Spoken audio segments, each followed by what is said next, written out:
కొండారెడ్డిపల్లి రేవంత్ రెడ్డి సొంత ఊరు. ఒక మాజీ సర్పంచ్ పెద్దాయన సాయిరెడ్డి 85 ఏళ్లు ఇదే రేవంత్ రెడ్డి కోసం మన ఎలక్షన్లో కూడా తిరిగిండు, ఓట్లేయించిండు. అట్లాంటి పెద్దాయన మీద కూడా ఇవాళ పగబట్టి ఆయన ఇంటికి అడ్డంగా గోడగట్టి తవ్వ లేకుండా చేస్తే ఆ క్షోభ, ఆ అవమానం సొంత ఊరిలో సర్పంచ్గా పనిచేసిన ఊరిలో ఇంతటి అవమానం అని చెప్పి ఆ క్షోభతో నిన్న ఆత్మహత్య చేసుకున్న పరిస్థితి.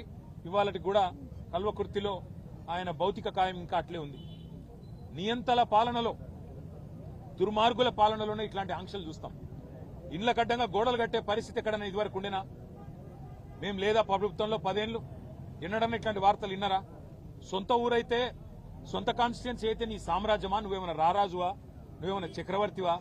లేక 1000 ఏళ్లు బతకనికి వచ్చినవా? సొంత ఊరైతే, సొంత నియోజకవర్గం అయితే నేను ఆడింది ఆట, పాడింది పాట అంటే నువ్వు నియంత కాదు, నువ్వు చక్రవర్తివి కాదు రేవంత్ రెడ్డి. నీలాంటి వాళ్ళు చాలా మంది కొట్టుకపోయినారు, నువ్వు కూడా కొట్టుకపోతావు.